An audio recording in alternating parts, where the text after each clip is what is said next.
और समझ में आती भी नहीं। तो क्या करें?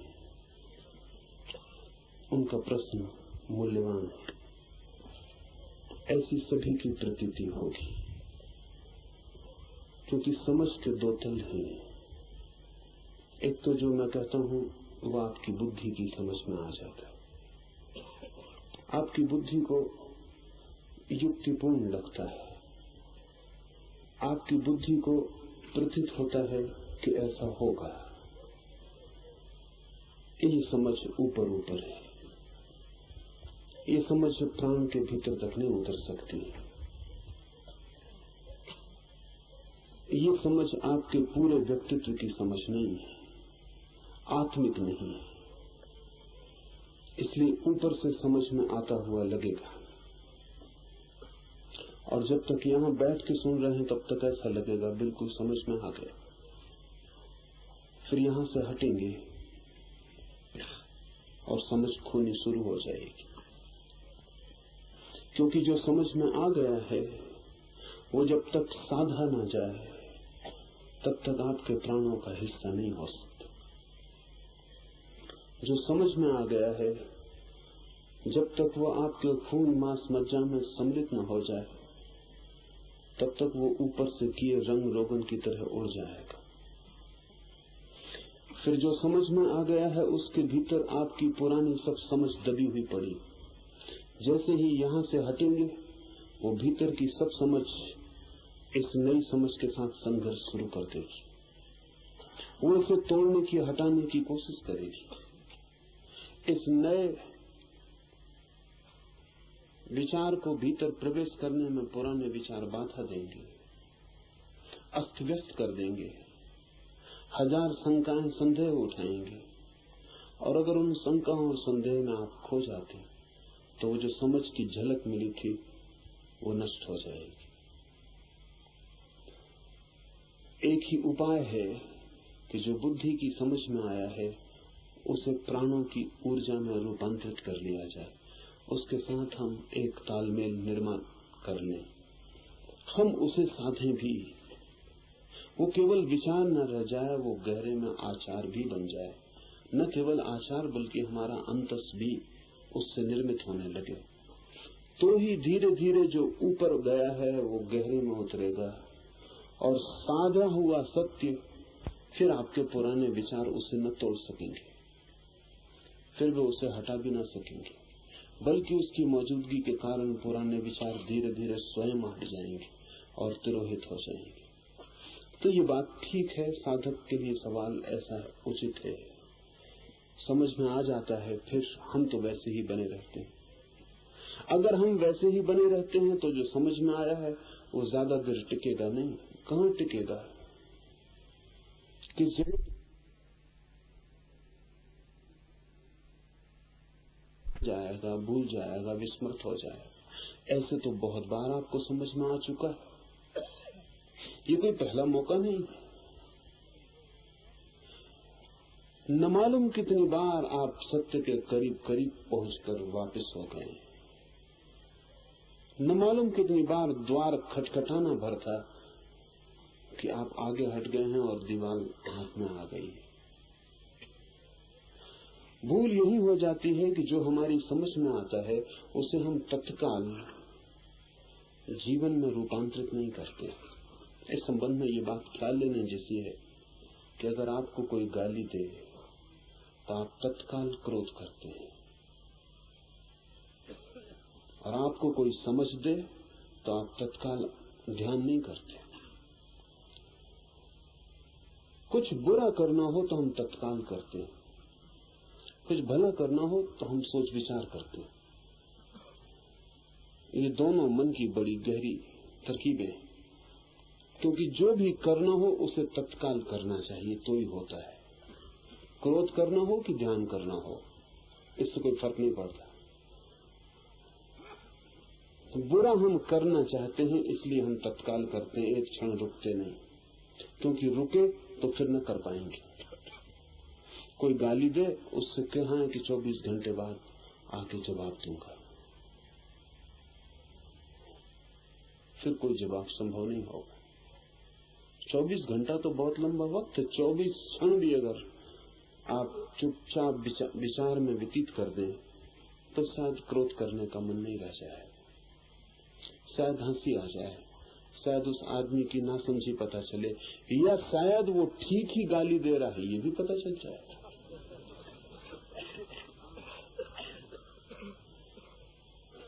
इसलिए समय खोना उचित नहीं है। जैसी गाली की चोट पड़े तत्काल उबल पड़ना जरूरी है, फिर पछताने का काम पीछे कर लेंगे। आपने ख्याल किया है कि सभी क्रोधी पछताते, क्रोध करने के बाद पछताते। अगर थोड़ी देर रुक जाते तो क्रोध करने के पहले ही पछतावा आ जाता और क्रोध कभी न होता। जिसका पछतावा क्रोध के बाद आता है वो कभी क्रोध से मुक्त नहीं हो पाएगा।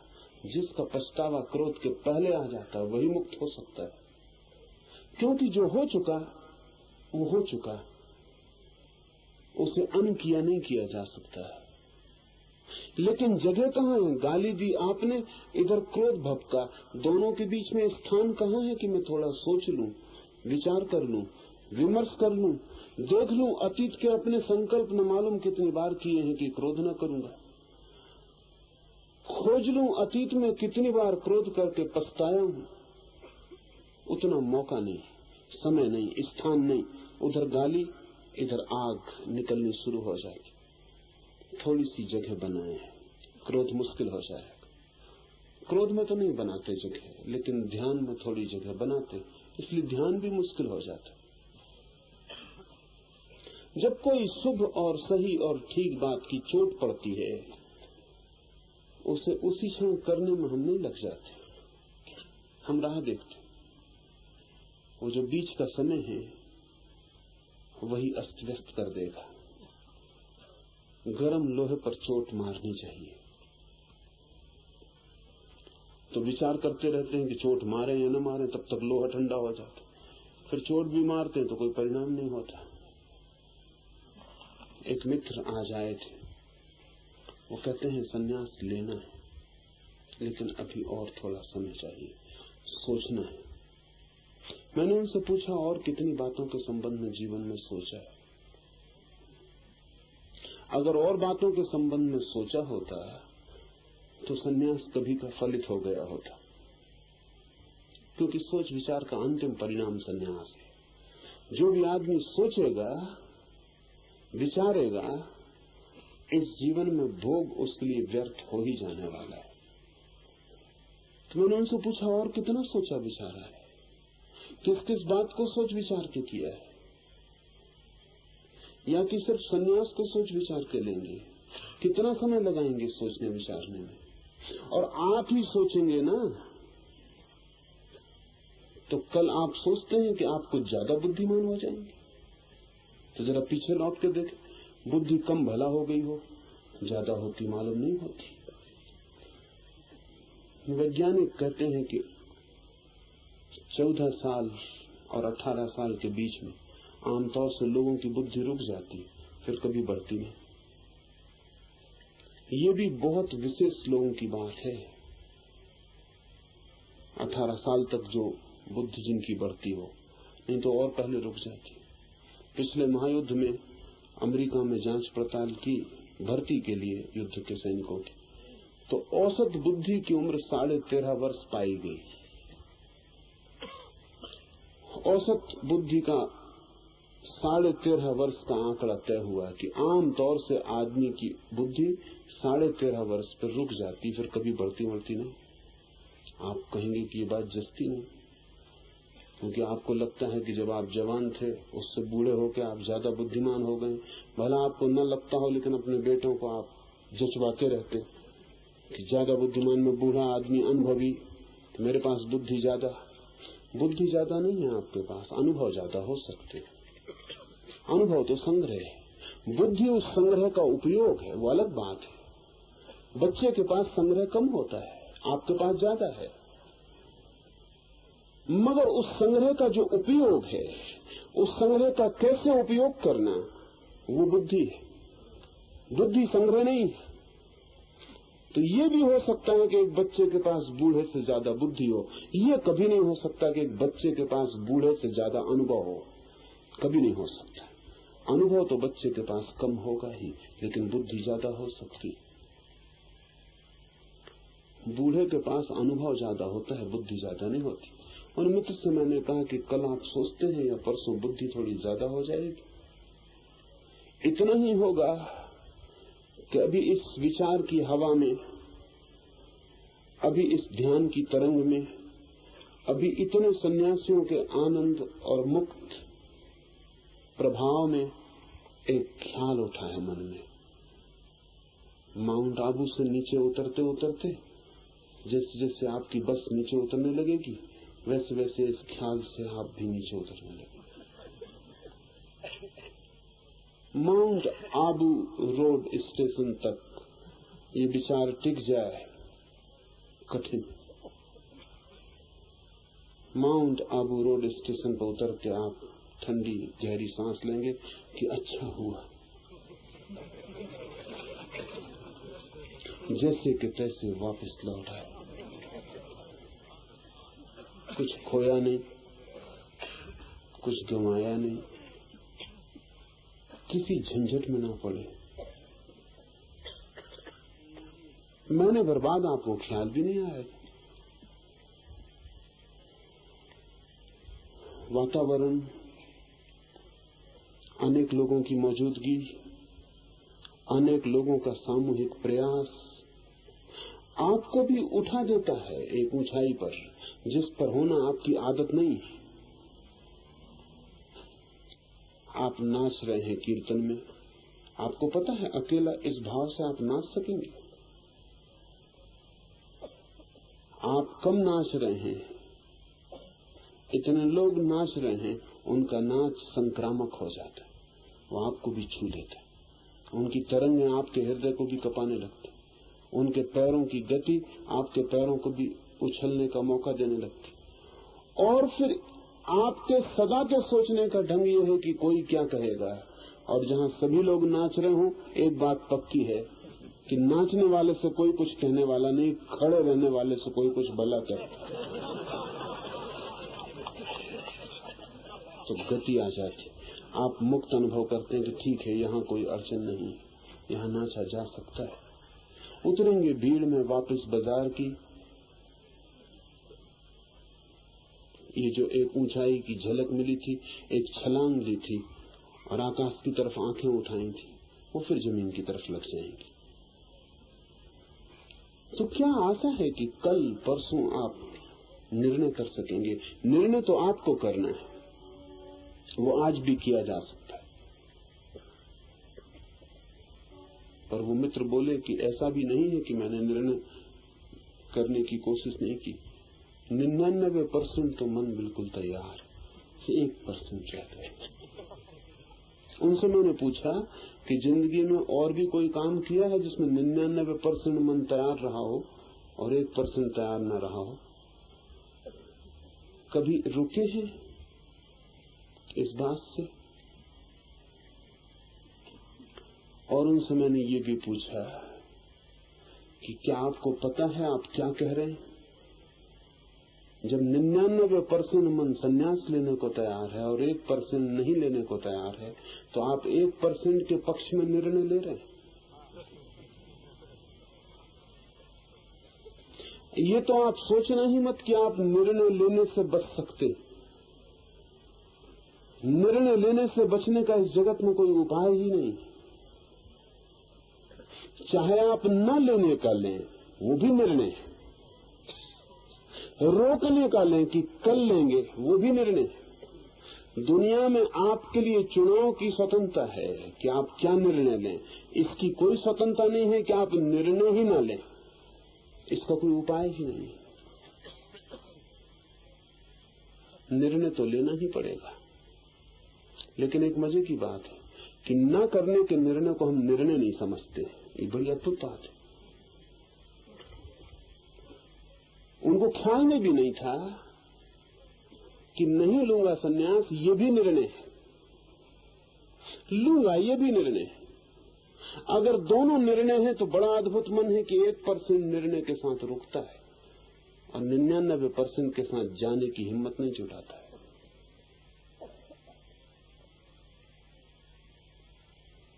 हम अपने को धोखा देने में बड़े कुशल हैं। ऊपर बुद्धि को समझ में आ जाता है सन्यास, तो हम डरते भी। हम सोचते हैं थोड़ा वक्त मिल जाए। वक्त इसलिए नहीं कि हम सोच लेंगे, वक्त इसलिए ये प्रभाव क्षीण हो जाएगा और वो जो 99% है वो 1% रह जाएगा और जो 1% है वो 99% हो जाएगा। और जब 99% था तब हमने नहीं निर्णय लिया सन्यास का, तो जब 1% होगा तब हम लेने वाले हैं। तो आपकी समझ, चूंकि आप उसे रूपांतरित नहीं करते, निर्णय नहीं बनाते, डिसीजन नहीं बनाते, कभी गहरी नहीं जा सकती। इसे ठीक से ख्याल में ले लें। बहुत बार सुन लेंगे, समझ लेंगे, फिर वैसे के वैसे रह जाएंगे। बल्कि इसका एक खतरा भी है कि जब बहुत बार सुन सुन के समझ के आप वैसे के वैसे रह जाते, तो धीरे धीरे आप चिकने घड़े हो जाते, क्योंकि इतनी चीजें फिसलती हैं आप पर से, तो चिकनाहट पैदा होती। इतने विचार आप पे गिरते हैं और आप वैसे ही रह जाते हैं, और विचार गिर जाते हैं नीचे और घड़ा अपनी जगह बैठा रहता, घड़ा चिकना हो जाता। तो जितनी बार आप ऐसी बातें सुन के वैसे रह जाते हैं, उतना कठिन होता जा रहा है, क्योंकि तब बात गिरेगी नहीं कि फिसल जाएगी नीचे। घड़ा बिल्कुल चिकना हो गया, रास्ते बन गए फिसलने के। अच्छा है अच्छी बात ही ना सुने, सुने तो हिम्मत करें और अपने को बदलने का निर्णय लें।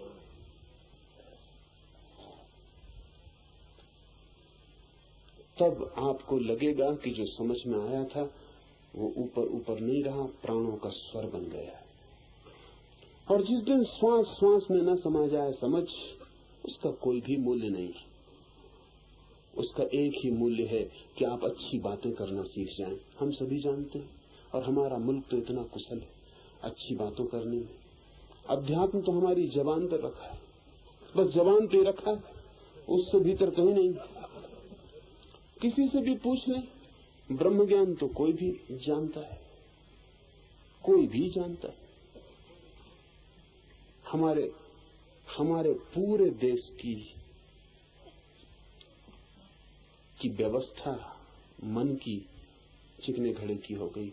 हजारों साल से तीर्थंकरों, अवतारों, ऋषियों का हमने एक ही उपयोग किया कि सुन सुन के हम चिकने घड़े हो गए। मुझसे कोई पूछता था, मैं एक गांव में था, और मुझसे वो कहने लगा आदमी कि ये भारत बड़ी पुण्य भूमि है, सारे अवतार यहीं हुए, सारे तीर्थंकर यहीं हुए, सारे बुद्ध यहीं हुए। मैंने कहा कि तू फिर से सोच, ये पुण्य भूमि है कि यहाँ पापी बड़े अद्भुत हैं कि इतने सब हुए फिर भी वो बिना बदले बैठे,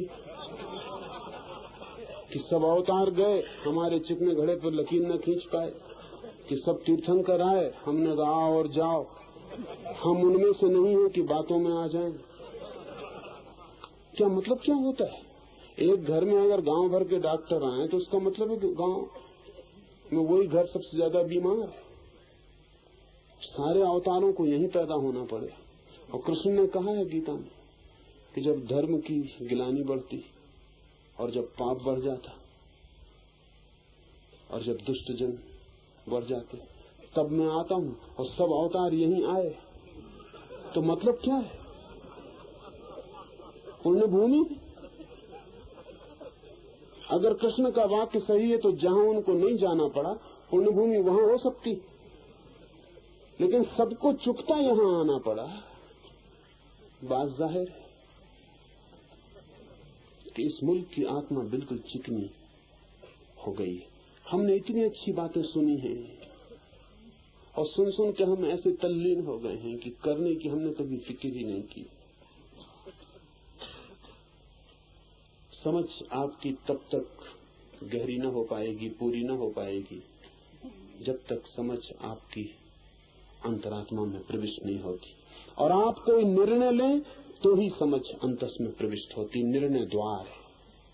छोटे से निर्णय भी बड़े क्रांतिकारी हैं। किस बात का निर्णय लिया ये बहुत मूल्य का नहीं है। निर्णय लिया, इस लेने में ही आपके प्राण इकट्ठे हो जाते, एकजुट हो जाते। निर्णय लेते ही आप दूसरे आदमी हो जाते। वो निर्णय बिल्कुल क्षुद्र भी हो सकता है। मैं आपसे कहता हूं कि 10 मिनट खांसे भी नहीं, बड़ी अमानवीय बात मालूम पड़ती। आपको खांसी आ रही हो, मैं खांसने तक नहीं देता, दुष्टता मालूम पड़ती। सभा में आप बैठे हैं, मैं आपको कहता हूं खांसी मत, बिल्कुल खांसी बंद रखें, पर आपको ख्याल में नहीं, इतना छोटा सा निर्णय भी आपके भीतर आत्मा का जन्म बनता है। 10 मिनट नहीं खांसूंगा, और अगर इसमें आप सफल हो गए तो एक खुशी की लहर रोए रोए में फैल जाती। आपको पता चलता है कि मैं कोई निर्णय लूं तो पूरा कर सकता हूं। खांसी, छींक बड़ी गड़बड़ चीजें, उनको रोको तो और जोर से आती, रोको तो सारा ध्यान उन्हीं पर केंद्रित हो जाता है। रोको तो खांसी भी बगावत करती, वो कहती ऐसा तो कभी नहीं किया, ये क्या नया ढंग सीख रही, ये क्या बात है, ये तो अपना कभी संबंध नहीं रहा ऐसा कि मैं आऊं और आप रोके। ये तो मैं ना भी आऊं, दूसरे को आ रही हो तो आप खांस लेते थे, आपको ना भी हो तो दूसरे की भी पकड़ लेते थे। ये क्या हुआ है? लेकिन अगर 10 मिनट भी आप बिना खांसे रुक जाते हैं तो आपके और शरीर के बीच का संबंध इस छोटी सी बात से भी बदल रहा है। मैं आपसे कहता हूं रुक जाएं। गुरुजीएफ इसका बड़ा प्रयोग करता था ध्यान में। उसने इसके लिए स्टॉप मेडिटेशन ही नाम दे रखा था।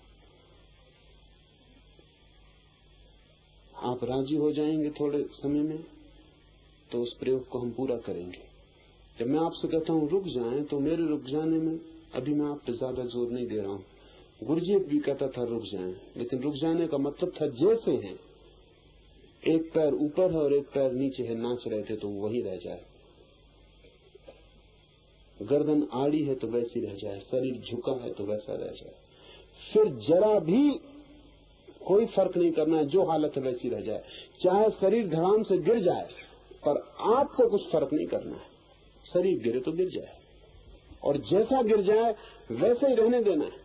आपको भीतर से इंतजाम नहीं करना है कि पैर जरा तिरछा है तो थोड़ा सा सीधा करके लेट जाए ना। तो गुरुजीएफ इसको स्टॉप मेडिटेशन कहता था और उसने हजारों लोगों को इससे गहरे अनुभव करवाए और ये बड़ा कीमती प्रयोग है, क्योंकि एकदम से रुक जाना और धोखा देने में दूसरे को कोई सवाल नहीं। आप अपने को दे सकते हैं। आपका एक पैर जरा ऊपर था, आप धीरे से नीचे रख ले तो कौन देख रहा है? बाकी आप खो गए एक मौका, कोई नहीं देख रहा है, किसी को मतलब भी नहीं, आपका पैर है कहीं भी रखिए। मगर आपने भीतर एक अवसर खो दिया जहां आत्मा और शरीर का संबंध बदल सकता था, जहां आत्मा जीत सकती थी और कह सकती थी कि मैं मालिक हूं।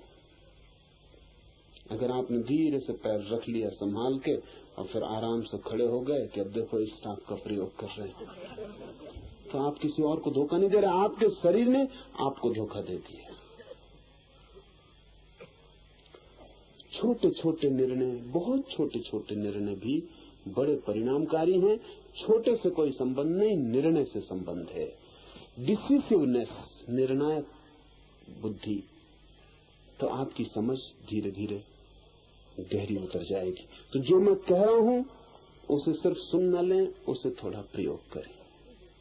उपनिषद बड़े व्यवहारिक पाठ हैं, इनका सिद्धांत से कोई संबंध नहीं, इनका आपको बदलने, रूपांतरित करने की कीमिया से संबंध है।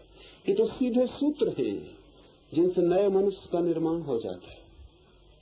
लेकिन कठिनाई यही है कि कोई दूसरा छेनी हथौड़ी लेके आपका निर्माण नहीं कर सकता।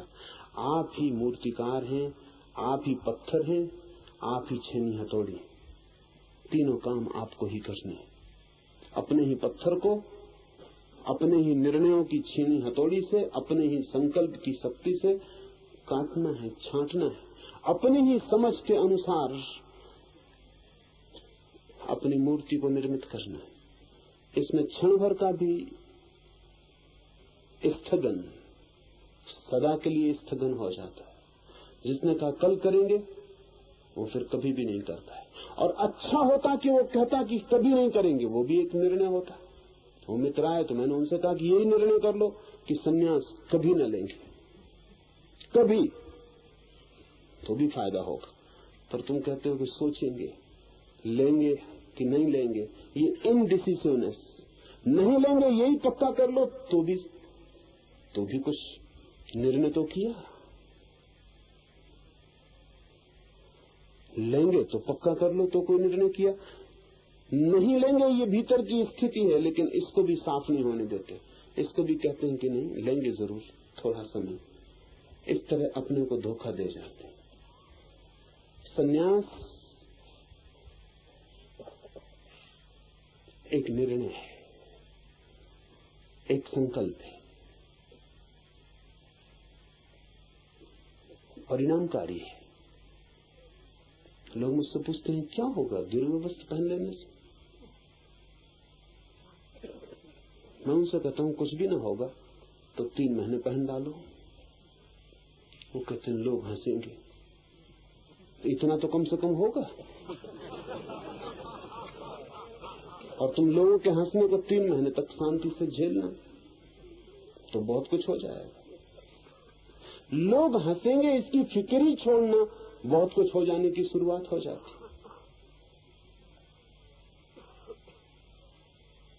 लोग मुझसे कहते हैं बाहर की बदलाहट से क्या होगा, आप तो भीतर की बदलाहट बता दें। मैं उनसे कहता हूं बाहर तक की बदलाहट की हिम्मत तुम्हारी नहीं, तुम भीतर की बदलाहट की बातें कर रहे हो। कपड़े बदलने में प्राण छूटते हैं, चमड़ी अगर बदलने लगूंगा तो मुश्किल पड़ेगी, और भीतर की तुम बातें कर रहे हो। लेकिन हम धोखा देने में कुशल हैं, हम अपने को धोखा देने में कुशल हैं। और जो आदमी अपने को धोखा दे रहा है वो कभी धार्मिक नहीं हो सकता। ख्याल रहे, दूसरों को धोखा देने वाला धार्मिक हो सकता है, खुद को धोखा देने वाला धार्मिक नहीं हो सकता, क्योंकि फिर कोई रास्ता ही नहीं बचता। एक और मित्र ने पूछा है,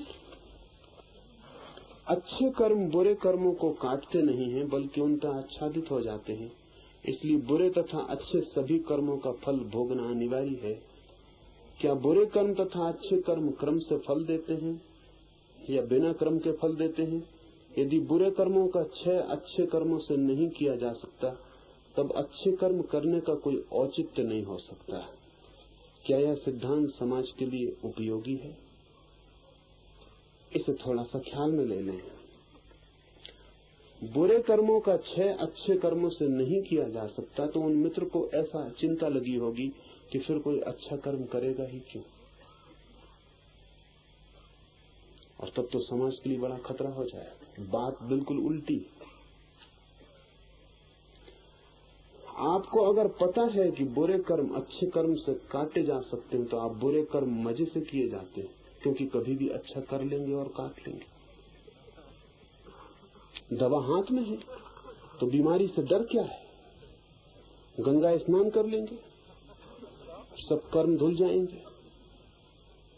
किसी साधु संत का आशीर्वाद ले लेंगे, सब कर्म धुल जाएंगे। चोरी की है, दान कर देंगे उसी पैसे से, और तो पैसा है भी कहां।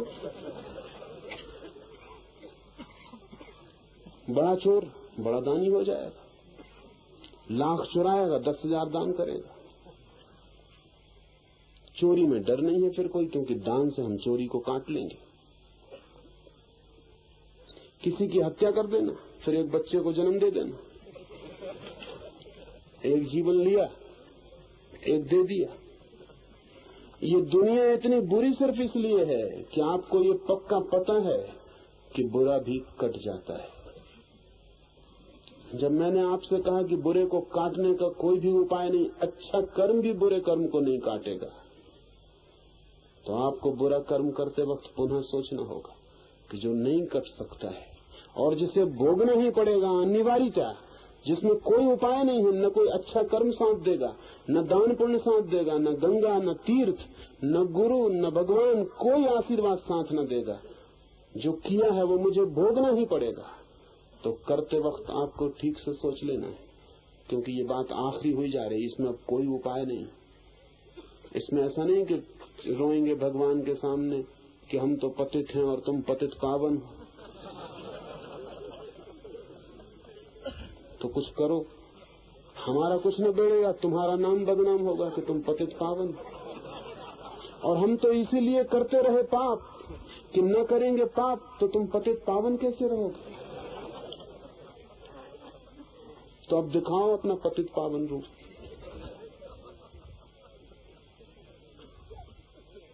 एक महिला परसों मेरे पास पहुंच गई, भीड़ थी बहुत, उस भीड़ में उसने एकदम से कहा कि आशीर्वाद दीजिए, तो मैंने कहा अच्छी बात। दूसरे दिन वो वापस आ गई, उसने कहा आशीर्वाद फलेगा तो, क्योंकि अच्छे महात्मा जो होते उनका आशीर्वाद फलता है, आपने आशीर्वाद दिया था। मैंने कहा तो मुश्किल मामला दिखता है, मुझे तो अदालत में ले जाएगी, मुझे पता भी तो चले कि मामला क्या है, किस मामले में तेरा आशीर्वाद फलवाना।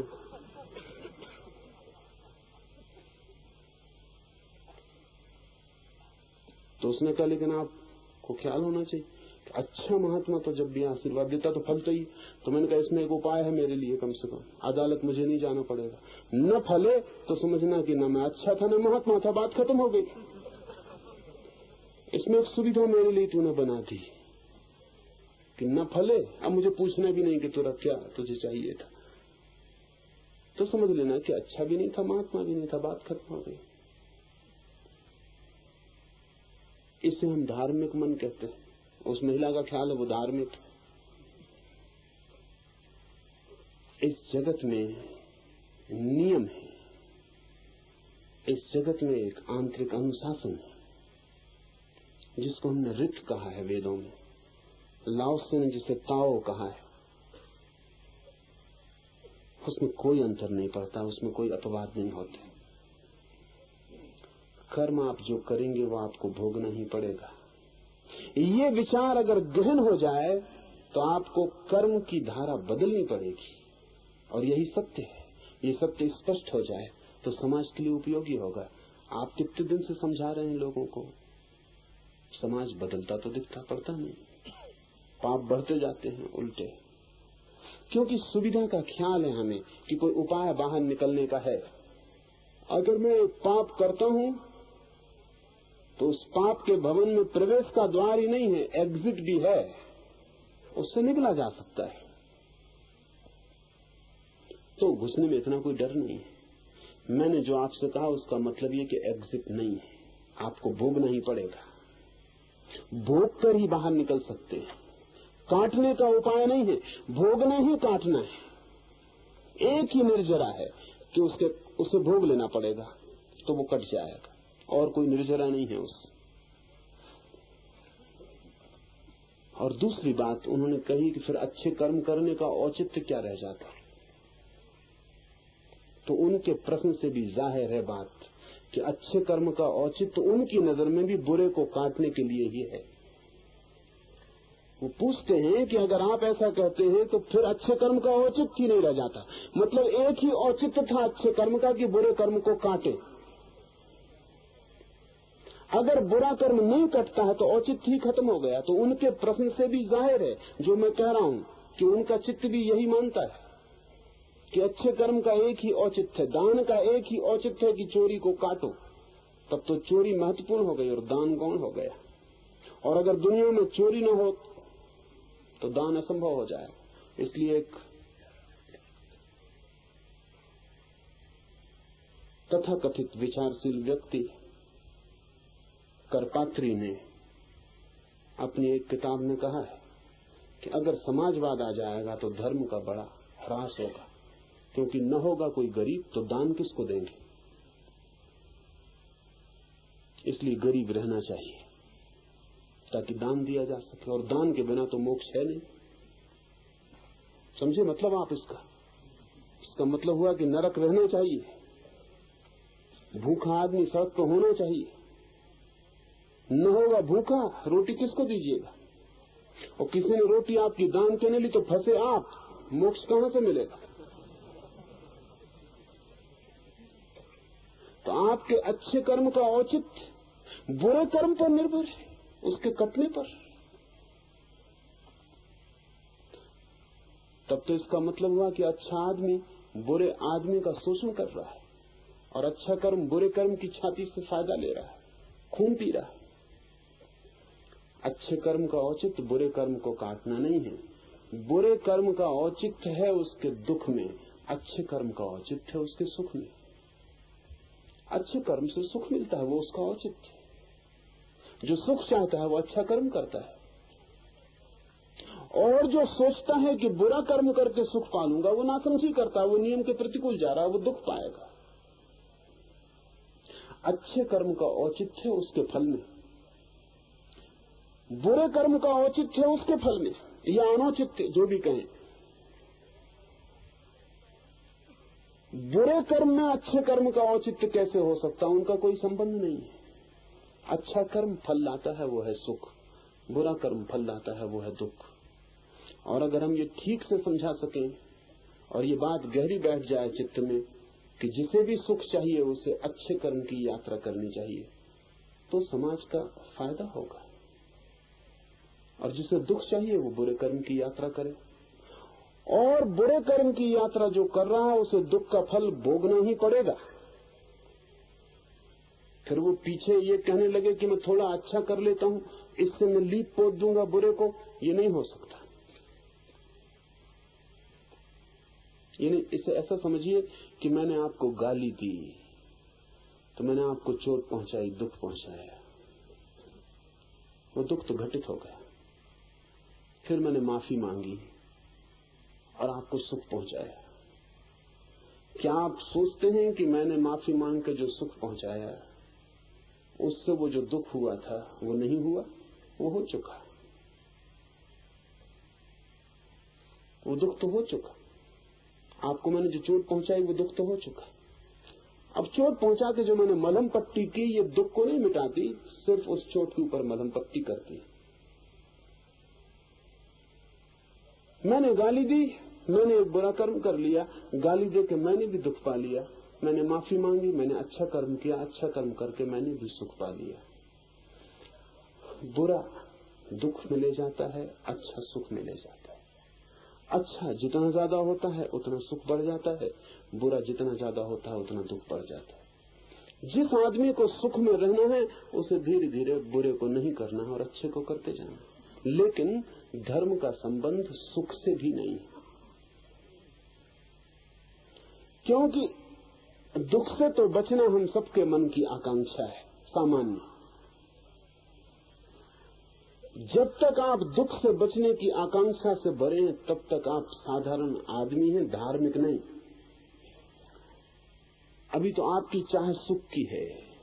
यही औचित्य है अच्छे कर्म का कि आपसे कहा जाए अच्छा कर्म करिए, सुख चाहते हैं सुख मिलेगा, और दुख चाहते नहीं है बुरा कर्म मत करिए, इससे दुख मिलेगा।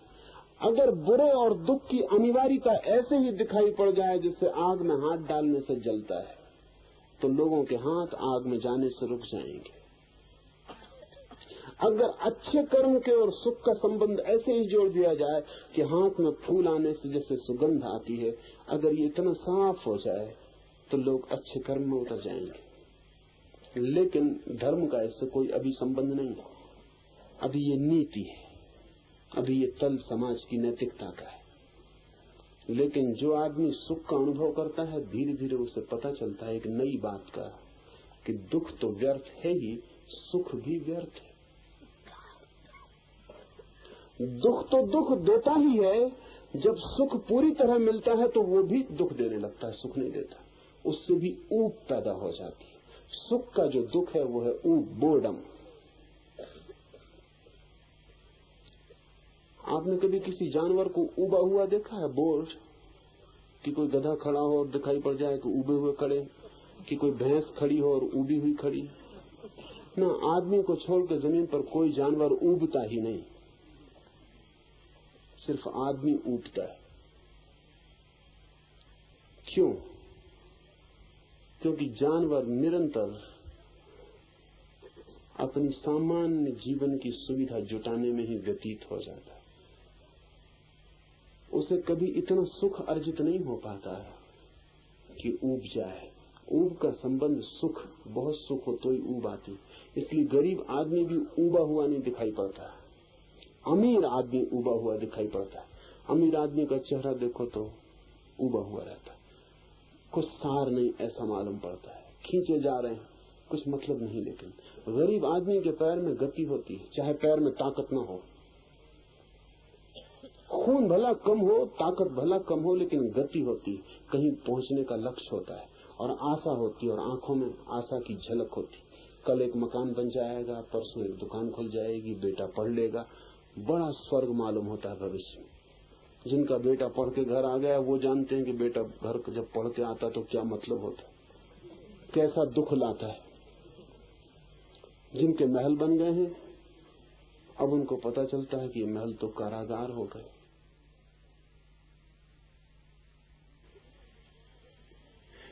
जब सुख पूरा मिल जाता है तब पहली दफा पता चलता है कि इससे भी ऊब रहे हैं हम। मन सुख से भी ऊबता है। इसलिए बुद्ध और महावीर और कृष्ण और राम राजाओं के घरों में पैदा होंगे। गरीब के घर में पैदा होकर कोई तीर्थंकर अवतार नहीं हो पाता है। उसका कारण है क्योंकि ऊब ही नहीं पाता सुख से। जैनियों के 24 तीर्थंकर राजाओं के बेटे, बुद्ध, राम, कृष्ण, सब राजाओं के बेटे। कारण राजा के घर में ही पता चलता है कि चीजें सब व्यर्थ हैं। हो तभी तो पता चलेगा, हो ही ना तो पता कैसे चलेगा। बुद्ध को अगर पता चला कि स्त्री देह में कुछ भी नहीं है तो उसका कारण ये था कि बुद्ध के पिता ने उनके राज्य में जितनी सुंदर लड़कियां थी सब बुद्ध के हरम में इकट्ठी कर दी थी। तो पता चला कि कुछ सार नहीं। असार तो तभी पता चलेगा जब आपके पास मौजूद हो कोई चीज। इसलिए आज अमेरिका सबसे ज्यादा ऊबा हुआ है और भाग रहा सारी दुनिया में अमेरिका का जवान लड़का और जवान लड़की कि कहीं ऊब से छुटकारा हो जाए। कहीं भी, चाहे गांजा हो, अफीम हो, मारिजुआना हो, कुछ भी हो, कोई तरकीब मिले कि ये जो ऊब है ये मिट जाए। सुख से जब ऊब पैदा होती है और प्राण जब इस आकांक्षा से भर जाते हैं कि अब हम सुख के ऊपर कैसे जाएं, तब धर्म का जन्म होता है। तो अच्छे कर्म के औचित्य दो हुए। एक, अच्छे कर्म का फल सुख है, इसलिए जो लोग बिना धार्मिक हुए भी सुख की आकांक्षा करते हैं, सभी करते हैं, नास्तिक हो, अधार्मिक हो, हिंदू हो, मुसलमान हो, कोई भी हो, जो लोग सुख की आकांक्षा करते हैं, अच्छे कर्म का औचित्य यह है कि अच्छे कर्म से सुख मिलता है, वो उसका परिणाम है। और अच्छे कर्म का दूसरा औचित्य यह है कि जब सुख मिल जाता है तब सुख की व्यर्थता दिखाई पड़ती। और जब सुख व्यर्थ होता है तो आदमी धर्म की यात्रा पर निकलता है। धर्म की यात्रा का अर्थ है सुख से भी कैसे छुटकारा हो, दुख से कैसे छुटकारा हो, ये संसार की यात्रा है, और सुख से भी कैसे छुटकारा हो, ये मोक्ष की यात्रा। अब हम सूत्र को लें।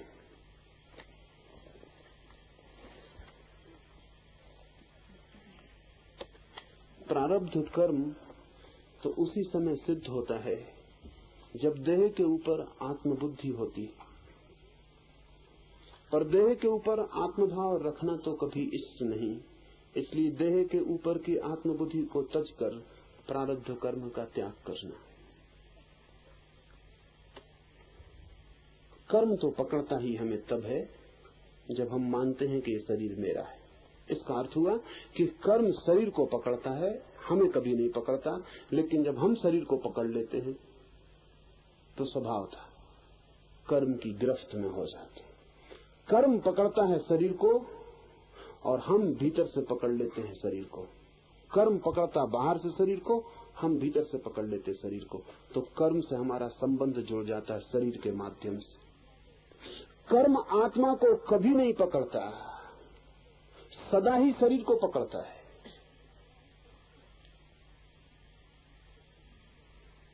जैसे कि अगर कोई छुरी से किसी चीज को काटे तो जहां भी पदार्थ है वहां छुरी से काटा जा सकता है, लेकिन आप आकाश को छुरी से काटे तो नहीं काटा जा सकता। छुरी गुम जाएगी और आकाश अनकटा रह जाएगा। कर्म का जो प्रभाव है, जो परिणाम है, वो जो छुरी है कर्म की, वो पदार्थ को काट सकती है। शरीर पदार्थ है, मन भी पदार्थ है, पदार्थ से पदार्थ की टक्कर हो सकती है, लेकिन भीतर जो चैतन्य है वो शून्य आकाश। कोई कर्म उसे काटता नहीं, छूता नहीं। लेकिन एक बात हो सकती है कि वो जो भीतर चैतन्य है वो अगर शरीर को मान ले मेरा, इसकी उसे स्वतंत्रता है मानने की। चेतना को स्वतंत्रता है ये मानने की कि वो मान ले कि मेरा, तो शरीर मेरा है ये मानते ही शरीर की जो जो पीड़ाएं हैं वो मुझ में फलित होने लगेंगी। इसे हम ऐसा समझें, घर में मैंने सुना आग लग गई तो जो मकान मालिक है वो छाती पीट कर रो रहा है, लेकिन तभी एक पड़ोसी ने आके कहा कि क्या कर रहे हो तुम, नाहक रो रहे हो, मकान का तो इंश्योरेंस हो चुका है, कल ही तो तुम्हारा लड़का इंश्योरेंस दफ्तर में सब करवा रहा था। लड़का कहाँ है तुम्हारा? लड़का कहीं बाहर गया था। बाप ने कहा क्या ठीक, इंश्योरेंस हो चुका? अरे तब तो रोने की कोई बात ही नहीं। आंसू विदा हो गए।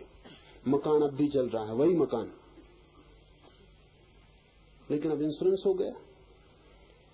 तो मकान मेरा है, इससे संबंध तत्काल हटके वो जो इंश्योरेंस से पैसा मिलेगा वो मेरा है। अब मकान से मेरा हट गया। लेकिन तभी लड़का भागा हुआ आया और उसने कहा कि क्या कर रहे हैं, हंस रहे हैं खड़े होकर। मैं गया जरूर था लेकिन हो नहीं पाया।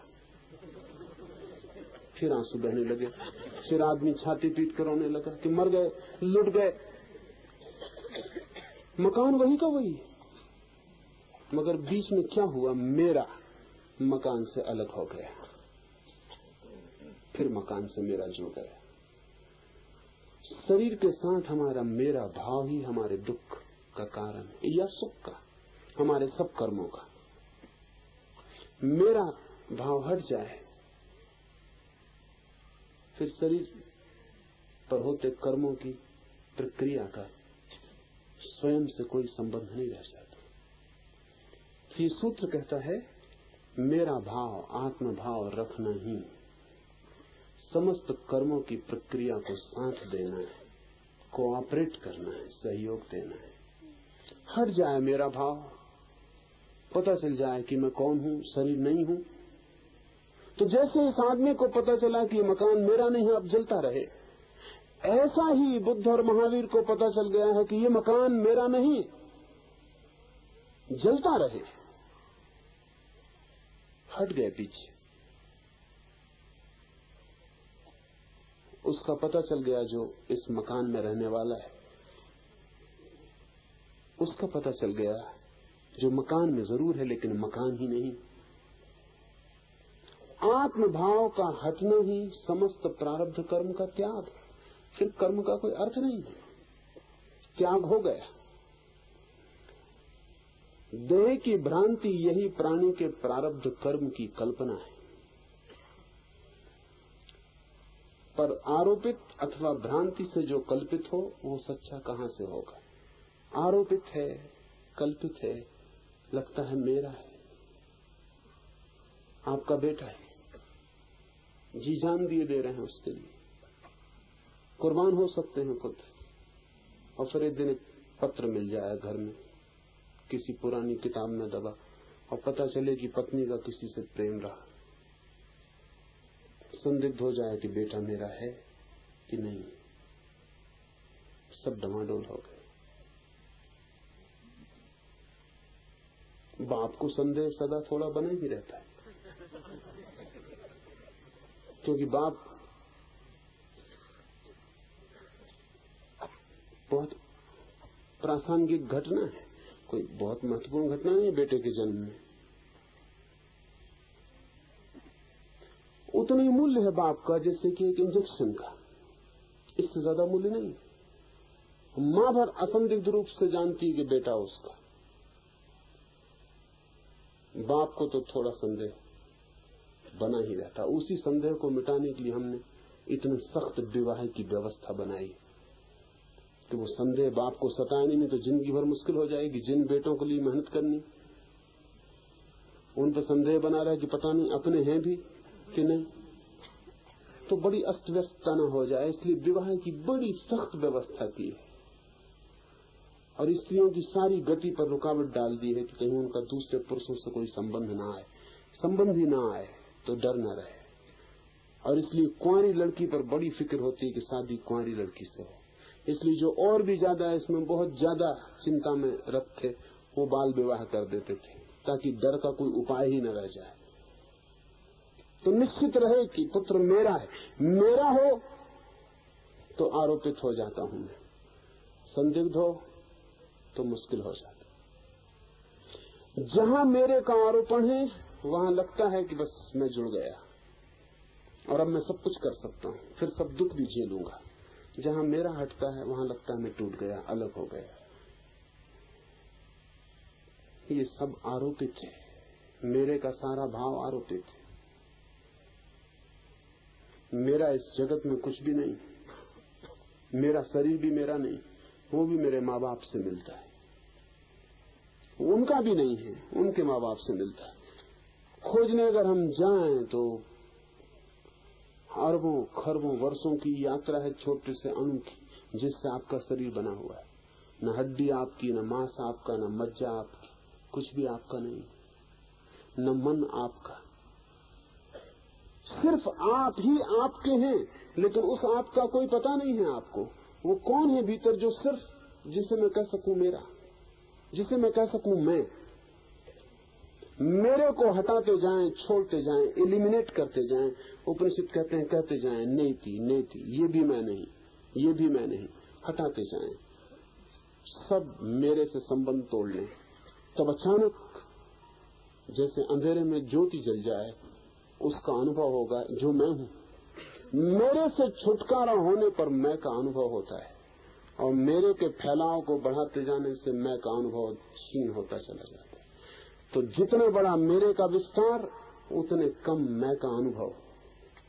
इसलिए बुद्ध और महावीर घर छोड़कर भागे।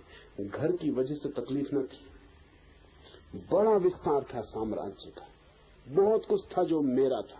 उस मेरे की मात्रा इतनी ज्यादा थी कि उसमें मैं का कहीं पता नहीं चलता था कि मैं कौन। सारा मेरे का साम्राज्य छोड़कर भाग गए। महावीर ने अत्यंत कोशिश की है भागने की, वस्त्र तक छोड़ दिए, नग्न हो गए ताकि कुछ भी कहने को न बचे कि मेरा, ये मेरा है, ये कपड़ा मेरा है, ये भी कहने को न बचे। क्यों? सिर्फ एक कारण से, ताकि ये जो मेरे के बड़े विस्तार में मैं की कोई अनुभूति नहीं होती, पता नहीं चलता। सबको छोड़ के भाग जाऊं, खालिस अकेला रह जाऊं तो शायद पता चले कि मैं कौन। मेरे से तोड़कर मैं का पता आसान है, मेरे से जोड़कर मैं का पता मुश्किल होता जाता है। इसलिए जितनी चीजें जुड़ती जाती हैं, जितना परिग्रह होता जाता है, जितना विस्तार होता चला जाता है, उतना ही मैं का केंद्र लुप्त होता चला जाता, दबता चला जाता। मेरे का सारा जाल कल्पित है, सत्य तो हूं मैं, मेरा है असत्य। जो सच्चा नहीं है उसका जन्म कहां से होता है? जिसका जन्म नहीं हुआ उसका नाश कहां होता है? इस प्रकार जो असत है वस्तु रूप है ही नहीं, उसको प्रारब्ध कर्म कहां से हो? बड़ी विचारपूर्ण बातें कही हैं। जो असत है, जो है ही नहीं, मेरा, इसका जन्म कहां से होता है, कब होता है, इसका अंत कैसे होगा? कठिन है, क्योंकि हमें लगेगा कि जब मेरा है तो उसका कहीं से जन्म तो होता ही होगा, नहीं तो होगा कैसे? और अगर मेरा कुछ है तो कहीं उसकी मृत्यु तो होती होगी, नहीं तो फिर छुटकारा कैसे होगा? इस बात को समझने के लिए मैंने पीछे जो आपसे मिथ्या की कोटि कही थी उसे ख्याल में ले लें। रस्सी पड़ी है, सांप दिखाई पड़ गया, पास जाके देखा सांप नहीं है, रस्सी है। अब सवाल यह है कि इस रस्सी में सांप दिखाई पड़ा तो सांप का रस्सी में जन्म तो हुआ, दिखाई पड़ा था, मगर जन्म कहां हुआ? झूठ का जन्म कैसे होगा? और फिर अब लालटेन लेकर आए तो दिखाई पड़ा कि सांप नहीं है, तो मृत्यु भी हो गई, लेकिन मरी हुई लाश कहां है उस सांप की? जो दिखाई पड़ता है और था नहीं, उसका जन्म भी नहीं होता, उसकी मृत्यु भी नहीं होती, वो सिर्फ भ्रांति है। पर भ्रांति होती है, भ्रांति हो सकती है। भ्रांति आरोपित है। रस्सी में किसी सांप का कोई जन्म हुआ ही नहीं था, आपके ही मन ने प्रक्षेपण किया था और रस्सी पर सांप दिखाई दिया था।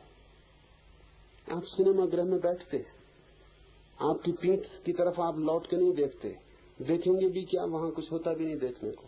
सामने पर्दे पर सब होता है, रंग का, रूप का, गीत का, संगीत का प्रवाह होता है पर्दे पर सामने।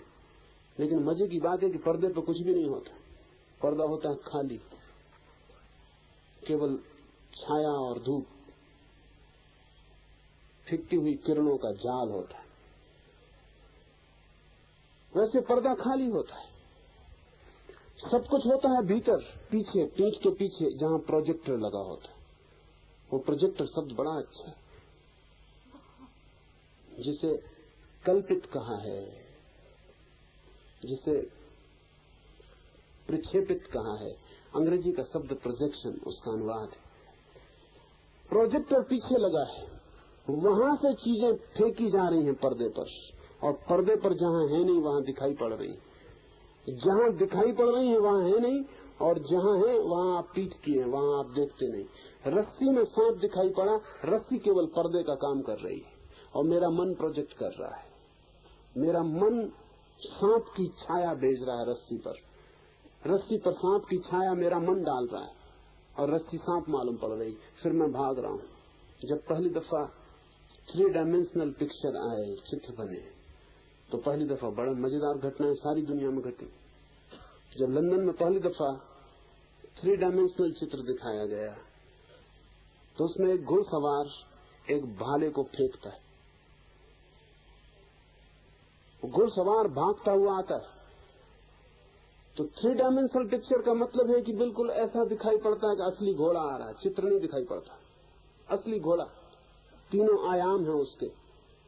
घोड़ा भागता हुआ आता है, टापें बढ़ती जाती हैं, घोड़ा पास आता है, फिर घुड़सवार एक भाला फेंकता है, पूरा हाल अपनी अपनी गर्दन झुका लेता है।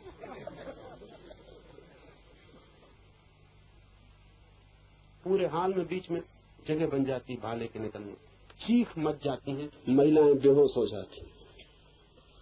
क्या हुआ? कहीं कोई भाला वाला था नहीं, मगर भाला बिल्कुल वास्तविक मालूम हो रहा था, और 3 डायमेंशनल था, तो बिल्कुल लगा कि निकल जाएगा।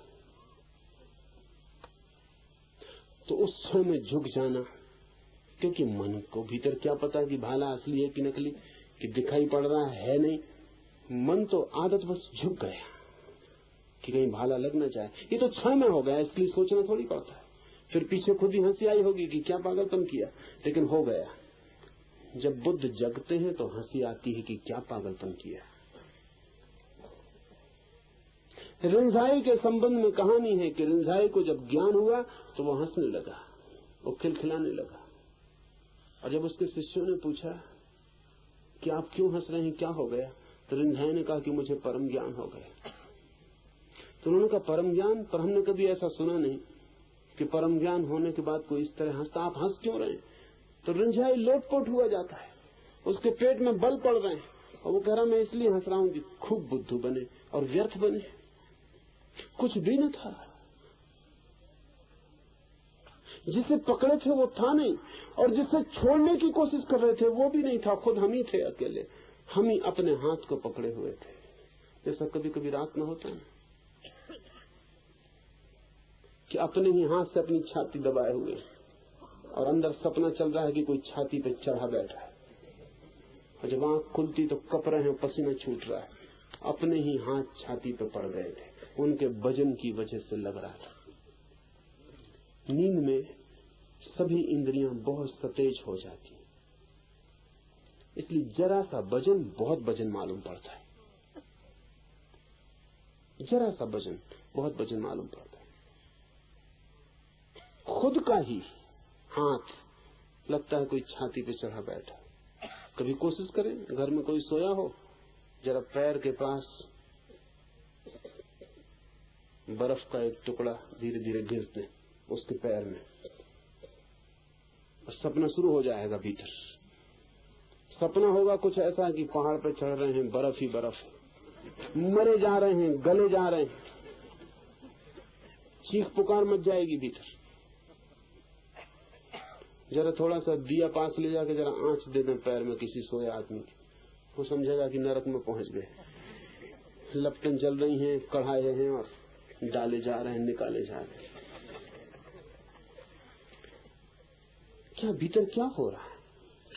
वो मन अपनी धारणाएं रखे बैठा है, जरा सा इशारा और मन अपनी धारणाओं का फैलाव शुरू कर देता। पर्दा मिले कि प्रोजेक्टर काम शुरू कर देता। जागते में भी हम जो कर रहे हैं वो यही है।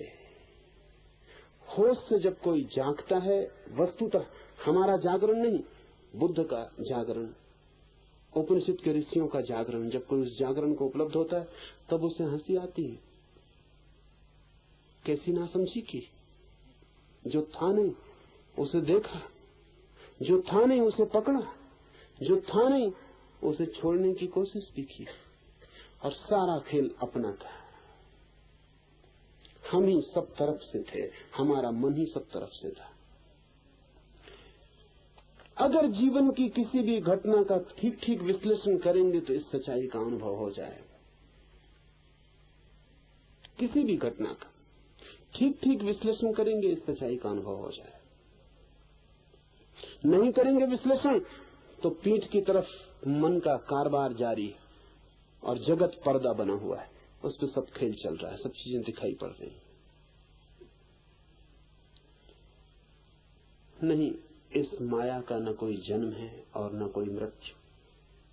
मिथ्या का न कोई जन्म होता, न कोई मृत्यु। देह यह अज्ञान का कार्य है, उसका ज्ञान द्वारा जो समूल नाश हो जाता है, तो यह देह रहती कैसे है? ऐसी शंका करने वाले अज्ञानियों का समाधान करने के लिए ही श्रुति ने वाह्य दृष्टि से प्रारब्ध कहा है। वास्तव में न तो देह है और न प्रारब्ध है। ये बड़ी कठिन बात है, और जो मैं परसों आपसे एक दो दिन पहले कह रहा था, और अड़चन मालूम पड़ी होगी, मैंने आपसे कहा था कि बुद्ध को झूठ बोलना पड़ता, महावीर को झूठ बोलना पड़ता है आपकी वजह से, क्योंकि आप झूठ की ही भाषा समझते हैं और कोई भाषा नहीं समझते। ये सूत्र में है। ये सूत्र कह रहा है कि वास्तव में न तो देह है और न प्रारब्ध है। वस्तुतः सत्य में न तो देह है और न प्रारब्ध है, न कोई बुरा कर्म है और न कोई भला कर्म है, न कोई सुख है और न कोई दुख है। वास्तव में संसार नहीं है। ये तो वास्तविकता है, लेकिन ये कही नहीं जा सकती। सूत्र कहता अज्ञानियों से ये कहा नहीं जा सकता, क्योंकि अगर अज्ञानियों से कहोगे देह नहीं है तो वो कहेंगे हद हो गई, आपका दिमाग ठीक है, आप अपने दिमाग का इलाज करवा लो। अज्ञानियों से कहोगे संसार नहीं तो आपको पागल खाने में भेज देंगे। ज्ञानी अज्ञानियों के बीच वैसी हालत में है जैसे अंधों के बीच में कोई आंख वाला हो। वो कहे बड़ा प्रकाश और सब अंधे हंसे, वो कहे क्या बातें कर रहे हो, मस्तिष्क रस्ते पे है, ठिकाने पे, कैसा प्रकाश। वो कहे मुझे दिखाई पड़ता है, तो अंधे सब हंसे कि दिखाई पड़ने का मतलब, दिखाई पड़ने जैसी कोई चीज सुनी है कभी, होती है कभी? न हमारे बाप दादों को हुई, न उनके बाप दादों को हुई। जरूर तुम्हारा सिर फिर गया है। अंधों के बीच में आंख वाले की क्या गति होगी आप समझते हैं? अगर समझदार होगा तो भूल के भी वो बातें नहीं करेगा जो अंधों को दिखाई नहीं पड़ रही। और अगर अंधों को भी वो आंख के रास्ते पे लाना चाहता है तो उसे बहुत सी डिवाइसेस, उपाय करने पड़ेंगे। उसे सीधा ये कहना ठीक नहीं होगा कि मैं आंख वाला हूँ और तुम सब अंधे हो और मैं तुम्हारी आंख का इलाज करता हूँ, और तुम जो हो वो नहीं है, कुछ और है जो आंख के खुलने पे दिखता है। तुम बिल्कुल झूठ में जी रहे हो। तो अंधों की आंख का इलाज करने की बजाय अंधे मिलके उसकी आंख का इलाज कर देंगे। कई दफा हो गया, जीसस को हमने सूली पे लटकाया, मंसूर को हमने काट डाला, सुकरात को जहर पिला दिया। उसका कारण कुछ और नहीं है, उसका कारण सिर्फ इतना ही है कि ये लोग सीधी सीधी बातें कहने लगे जो हमारी पकड़ के बाहर है। और इनकी बातें अगर हम मान के चले तो हम चल ही नहीं सकते, हमारा भी कसूर नहीं। लेकिन आप जान के हैरान होंगे कि भारत में हमने किसी बुद्ध, किसी महावीर, किसी रामकृष्ण को फांसी नहीं दी। जीसस को सूली लग गई जेरूसलम में, मंसूर को मुसलमानों ने मार डाला, सुकरात को यूनानियों ने काट डाला। इस मुल्क में हमने किसी बुद्ध, किसी महावीर, किसी कृष्ण को कभी नहीं काटा, मारा, सूली नहीं दी। आप जानते हैं कारण क्या है? कारण बड़ा अद्भुत है, और वो कारण यह है कि कृष्ण और बुद्ध और महावीर, जीसस और सुकरात से अंधों के साथ बातचीत करने में ज्यादा कुशल है, और कोई कारण नहीं। कुल कारण इतना है, वो ज्यादा कुशल है। और कुशलता की वजह है क्योंकि इस मुल्क में हजारों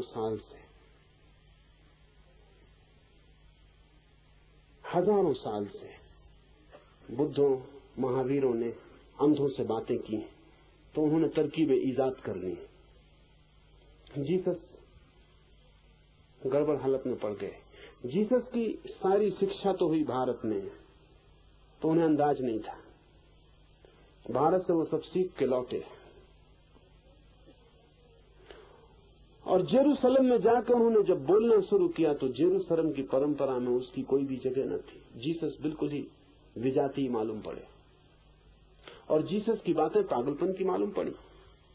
पुरानी बाइबल में कहा है कि जो एक आंख फोड़े तुम्हारी, उसकी दोनों फोड़ देना। अंधों की भाषा।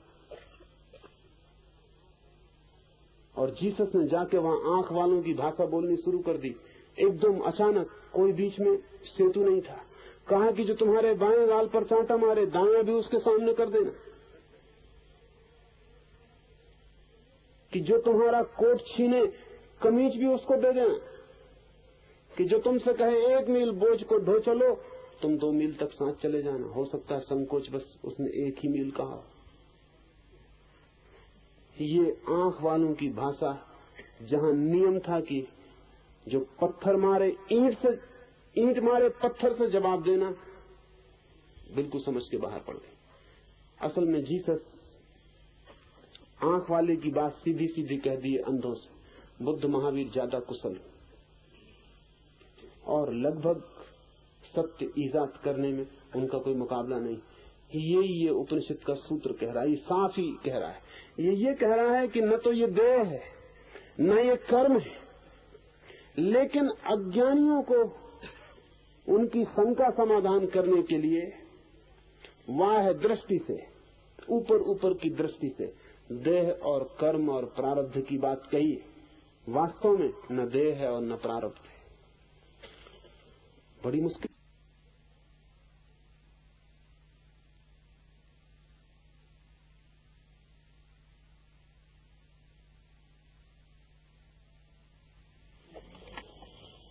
प्रारब्धं सिद्ध्यति तदा यदा देहात्मना स्थितिः देहात्मभावो निविष्टः प्रारब्धं त्यज्यतामतः प्रारब्धकल्पनाप्यस्य देहस्य भ्रान्तिरेषहि अस्य सत्यस्य कूटस्य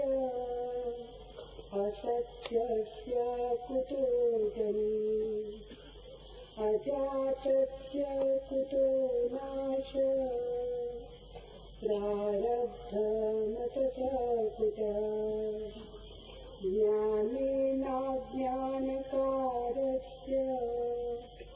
समूलस्य लयो यदि तिष्ठत्यैकथं देहि इति शंकावती जना। प्रारब्ध कर्म तो उसी समय सिद्ध होता है जब देह के ऊपर आत्मबुद्धि होती है, पर देह के ऊपर आत्मभाव रखना तो कभी इष्ट नहीं है। इसलिए देह के ऊपर की आत्मबुद्धि को त्याग कर प्रारब्ध कर्म का त्याग करना देह की भ्रांति यदि प्राणी के प्रारब्ध कर्म की कल्पना है, पर आरोपित अथवा भ्रांति से जो कल्पित हो वो सच्चा कहाँ से हो, जो सच्चा नहीं है उसका जन्म कहाँ से हो, जिसका जन्म नहीं हुआ उसका नाश कहाँ से हो। इस प्रकार जो असत है वस्तु रूप है ही नहीं, उसको प्रारब्ध कर्म कहाँ से हो। देह यह अज्ञान का कार्य है, उसका ज्ञान द्वारा जो समूल नाश हो जाता है तो यह देह रहती कैसे है। ऐसी शंका करने वाले अज्ञानियों का समाधान करने के लिए श्रुति के बाह्य दृष्टि से प्रारब्ध कहाँ है। वास्तव में न तो देह है और न प्रारब्ध है। प्रारब्ध कर्म fulfills itself only when one identifies the self with the body, but it is no good identifying with the body. So one should sever this identification and free himself of prarabdha karma.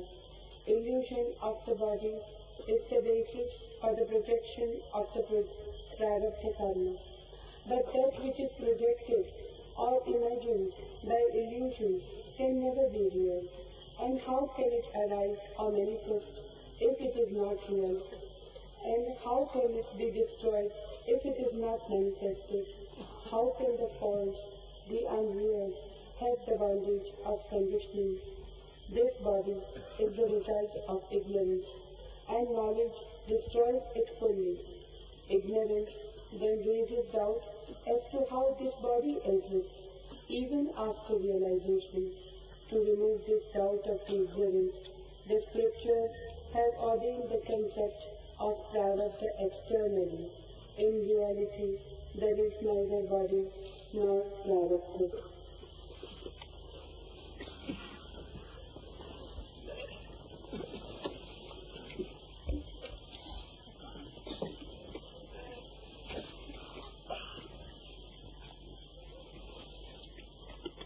सूत्र के पहले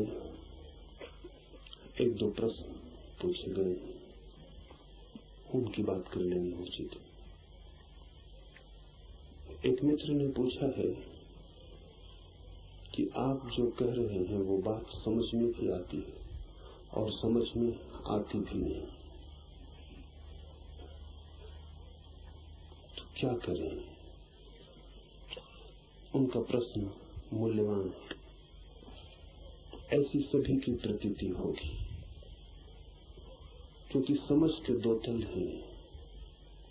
एक तो जो मैं कहता हूं वो आपकी बुद्धि की समझ में आ जाता है, आपकी बुद्धि को युक्तिपूर्ण लगता है, आपकी बुद्धि को प्रतीत होता है कि ऐसा होगा।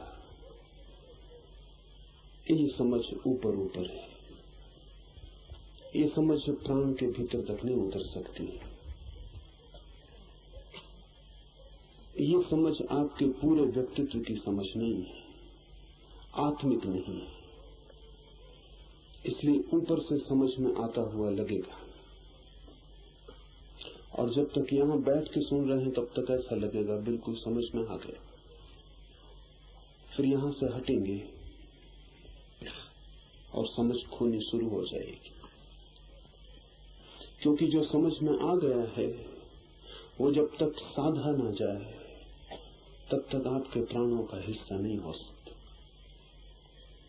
जो समझ में आ गया है, जब तक वो आपके खून मांस मज्जा में सम्मिलित न हो जाए तब तक वो ऊपर से किए रंग रोगन की तरह उड़ जाएगा।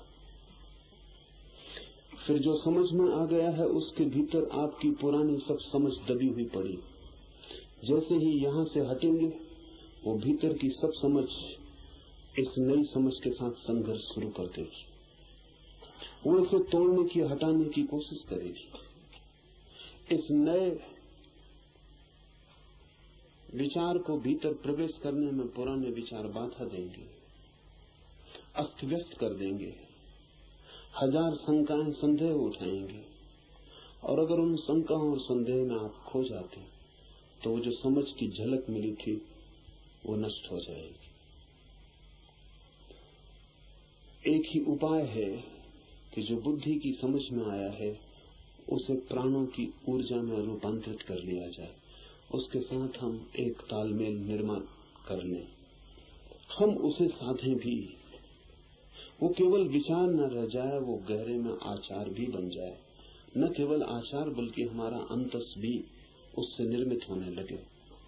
तो ही धीरे धीरे जो ऊपर गया है वो गहरे में उतरेगा और साधा हुआ सत्य फिर आपके पुराने विचार उसे न तोड़ सकेंगे, फिर वे उसे हटा भी न सकेंगे, बल्कि उसकी मौजूदगी के कारण पुराने विचार धीरे धीरे स्वयं हट जाएंगे और तिरोहित हो जाएंगे।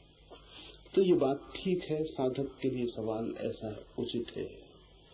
समझ में आ जाता है, फिर हम तो वैसे ही बने रहते हैं। अगर हम वैसे ही बने रहते हैं तो जो समझ में आया है वो ज्यादा देर टिकेगा नहीं। कहाँ टिकेगा? किस जगह जाएगा, भूल जाएगा, विस्मृत हो जाएगा। ऐसे तो बहुत बार आपको समझ में आ चुका है। ये कोई पहला मौका नहीं। न मालूम कितनी बार आप सत्य के करीब करीब पहुंचकर वापस हो गए। न मालूम कितनी बार द्वार खटखटाना भर था कि आप आगे हट गए हैं और दीवार हाथ में आ गई। भूल यही हो जाती है कि जो हमारी समझ में आता है उसे हम तत्काल जीवन में रूपांतरित नहीं करते। इस संबंध में ये बात ख्याल लेने जैसी है कि अगर आपको कोई गाली दे तो आप तत्काल क्रोध करते हैं, और आपको कोई समझ दे तो आप तत्काल ध्यान नहीं करते। कुछ बुरा करना हो तो हम तत्काल करते हैं, कुछ भला करना हो तो हम सोच विचार करते हैं। ये दोनों मन की बड़ी गहरी तरकीबें हैं, क्योंकि जो भी करना हो उसे तत्काल करना चाहिए तो ही होता है। क्रोध करना हो कि ध्यान करना हो, इससे कोई फर्क नहीं पड़ता। तो बुरा हम करना चाहते हैं इसलिए हम तत्काल करते हैं, एक क्षण रुकते नहीं, क्योंकि रुके तो फिर न कर पाएंगे। कोई गाली दे, उससे कहा कि 24 घंटे बाद आके जवाब दूंगा, फिर कोई जवाब संभव नहीं होगा।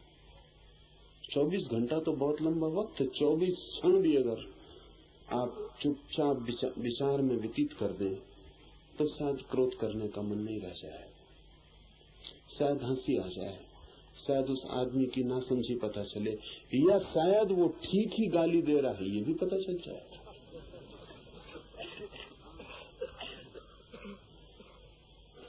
इसलिए समय खोना उचित नहीं है। जैसी गाली की चोट पड़े तत्काल उबल पड़ना जरूरी है, फिर पछताने का काम पीछे कर लेंगे। आपने ख्याल किया है कि सभी क्रोधी पछताते, क्रोध करने के बाद पछताते। अगर थोड़ी देर रुक जाते तो क्रोध करने के पहले ही पछतावा आ जाता और क्रोध कभी न होता।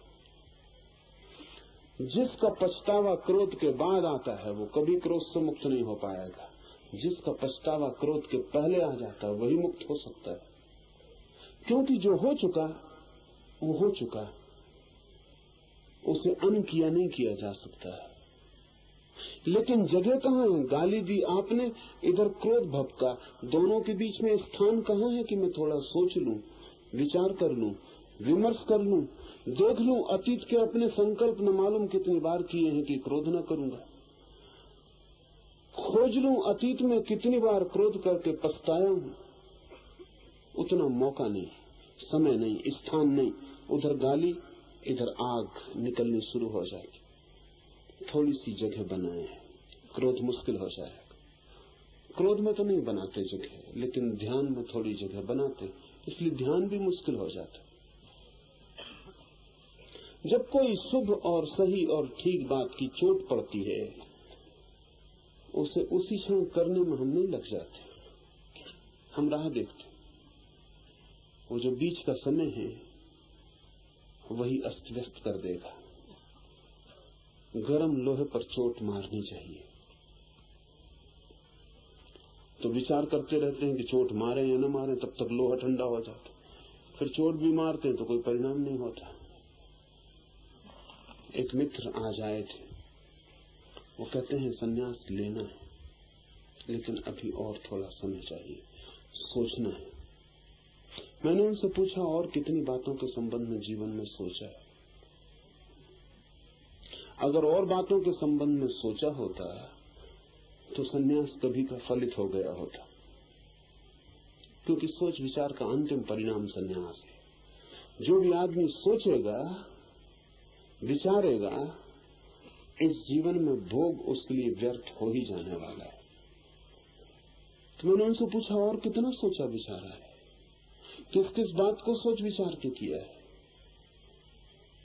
या कि सिर्फ संन्यास को सोच विचार के लेंगे? कितना समय लगाएंगे सोचने विचारने में? और आप ही सोचेंगे ना, तो कल आप सोचते हैं कि आप कुछ ज्यादा बुद्धिमान हो जाएंगे। तो जरा पीछे लौट के देखें, बुद्धि कम भला हो गई हो, ज्यादा होती मालूम नहीं होती। वैज्ञानिक कहते हैं कि 14 साल और 18 साल के बीच में आमतौर से लोगों की बुद्धि रुक जाती, फिर कभी बढ़ती नहीं। ये भी बहुत विशेष लोगों की बात है। 18 साल तक जो बुद्धि जिनकी बढ़ती हो, नहीं तो और पहले रुक जाती। पिछले महायुद्ध में अमेरिका में जांच पड़ताल की भर्ती के लिए युद्ध के सैनिकों की, तो औसत बुद्धि की उम्र 13.5 वर्ष पाई गई। औसत बुद्धि का 13.5 वर्ष का आंकड़ा तय हुआ कि आम तौर से आदमी की बुद्धि 13.5 वर्ष पर रुक जाती, फिर कभी बढ़ती नहीं। आप कहेंगे कि ये बात जस्ती नहीं, क्योंकि आपको लगता है कि जब आप जवान थे उससे बूढ़े होकर आप ज्यादा बुद्धिमान हो गए। भला आपको न लगता हो, लेकिन अपने बेटों को आप जचवाते रहते कि ज्यादा बुद्धिमान में बूढ़ा आदमी, अनुभवी, तो मेरे पास बुद्धि ज्यादा। बुद्धि ज्यादा नहीं है आपके पास, अनुभव ज्यादा हो सकते। अनुभव तो संग्रह है, बुद्धि उस संग्रह का उपयोग है, वो अलग बात है। बच्चे के पास संग्रह कम होता है, आपके पास ज्यादा है, मगर उस संग्रह का जो उपयोग है, उस संग्रह का कैसे उपयोग करना, वो बुद्धि है। बुद्धि संग्रह नहीं है। तो ये भी हो सकता है कि एक बच्चे के पास बूढ़े से ज्यादा बुद्धि हो, ये कभी नहीं हो सकता कि एक बच्चे के पास बूढ़े से ज्यादा अनुभव हो, कभी नहीं हो सकता। अनुभव तो बच्चे के पास कम होगा ही, लेकिन बुद्धि ज्यादा हो सकती। बूढ़े के पास अनुभव ज्यादा होता है, बुद्धि ज्यादा नहीं होती। और मित्र से मैंने कहा कि कल आप सोचते हैं या परसों बुद्धि थोड़ी ज्यादा हो जाएगी। इतना ही होगा कि अभी इस विचार की हवा में, अभी इस ध्यान की तरंग में, अभी इतने सन्यासियों के आनंद और मुक्त प्रभाव में एक ख्याल उठा है मन में। माउंट आबू से नीचे उतरते उतरते जैसे जैसे आपकी बस नीचे उतरने लगेगी, वैसे वैसे इस ख्याल से आप भी नीचे उतरने लगेंगे। माउंट आबू रोड स्टेशन तक ये विचार टिक जाए, कठिन। माउंट आबू रोड स्टेशन पर उतरते आप ठंडी गहरी सांस लेंगे कि अच्छा हुआ। जैसे कि तैसे वापस लौट आए। कुछ खोया नहीं, कुछ गंवाया नहीं, किसी झंझट में ना पड़े। मैंने बर्बाद आपको ख्याल भी नहीं आया। वातावरण, अनेक लोगों की मौजूदगी, अनेक लोगों का सामूहिक प्रयास आपको भी उठा देता है एक ऊंचाई पर जिस पर होना आपकी आदत नहीं है। आप नाच रहे हैं कीर्तन में, आपको पता है अकेला इस भाव से आप नाच सकेंगे। आप कम नाच रहे हैं, इतने लोग नाच रहे हैं, उनका नाच संक्रामक हो जाता है, वो आपको भी छू लेता है। उनकी तरंगें आपके हृदय को भी कपाने लगती, उनके पैरों की गति आपके पैरों को भी उछलने का मौका देने लगती। और फिर आपके सदा के सोचने का ढंग ये है कि कोई क्या कहेगा। और जहां सभी लोग नाच रहे हों, एक बात पक्की है कि नाचने वाले से कोई कुछ कहने वाला नहीं, खड़े रहने वाले से कोई कुछ भला करे। तो गति आ जाती, आप मुक्त अनुभव करते हैं कि ठीक है, यहाँ कोई अड़चन नहीं, यहाँ नाचा जा सकता है। उतरेंगे भीड़ में वापस बाजार की,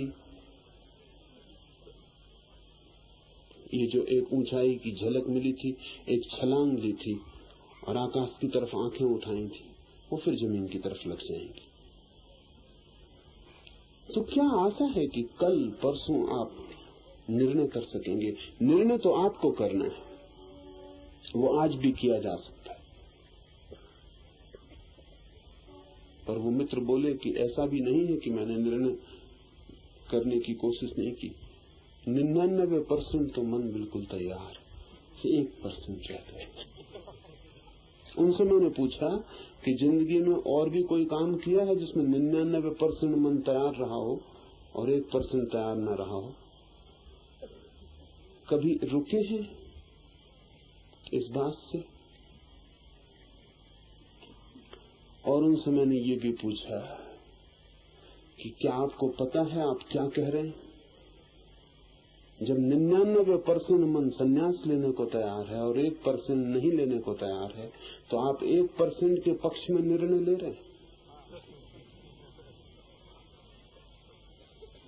ये तो आप सोचना ही मत कि आप निर्णय लेने से बच सकते।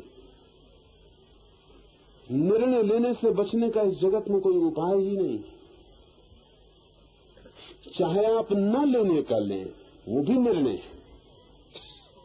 रोकने का लें कि कल लेंगे, वो भी निर्णय है। दुनिया में आपके लिए चुनाव की स्वतंत्रता है कि आप क्या निर्णय लें। इसकी कोई स्वतंत्रता नहीं है कि आप निर्णय ही ना लें, इसका कोई उपाय ही नहीं। निर्णय तो लेना ही पड़ेगा। लेकिन एक मजे की बात है कि न करने के निर्णय को हम निर्णय नहीं समझते। ये बड़ी अद्भुत बात है। उनको ख्याल में भी नहीं था कि नहीं लूंगा सन्यास, ये भी निर्णय है। लूंगा, ये भी निर्णय है। अगर दोनों निर्णय है तो बड़ा अद्भुत मन है कि 1% निर्णय के साथ रुकता है और 99% के साथ जाने की हिम्मत नहीं जुटाता है।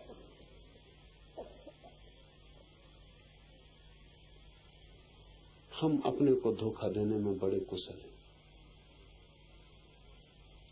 ऊपर बुद्धि को समझ में आ जाता है सन्यास, तो हम डरते भी।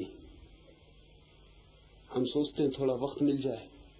वक्त इसलिए नहीं कि हम सोच लेंगे, वक्त इसलिए कि प्रभाव क्षीण हो जाएगा और वो जो 99% है वो 1% रह जाएगा और जो 1% है वो 99% हो जाएगा। और जब 99% था तब हमने नहीं निर्णय लिया सन्यास का, तो जब 1% होगा तब हम लेने वाले हैं। तो आपकी समझ, चूंकि आप उसे रूपांतरित नहीं करते, निर्णय नहीं बनाते, डिसीजन नहीं बनाते, कभी गहरी नहीं जा सकती। इसे ठीक से ख्याल में ले लें। बहुत बार सुन लेंगे, समझ लेंगे, फिर वैसे के वैसे रह जाएंगे। बल्कि इसका एक खतरा भी है कि जब बहुत बार सुन के समझ के आप वैसे के वैसे रह जाते, तो धीरे धीरे आप चिकने घड़े हो जाते। क्योंकि इतनी चीजें फिसलती हैं आप पर से तो चिकनाहट पैदा होती, इतने विचार आप पे गिरते हैं और आप वैसे ही रह जाते हैं, और विचार गिर जाते हैं नीचे और घड़ा अपनी जगह बैठा रहता, घड़ा चिकना हो जाता। तो जितनी बार आप ऐसी बातें सुन के वैसे रह जाते हैं उतना कठिन होता जा रहा है, क्योंकि तब बात गिरेगी नहीं कि फिसल जाएगी नीचे, घड़ा बिल्कुल चिकना हो गया, रास्ते बन गए फिसलने के। अच्छा है अच्छी बात ही ना सुने, सुने तो हिम्मत करें और अपने को बदलने का निर्णय लें।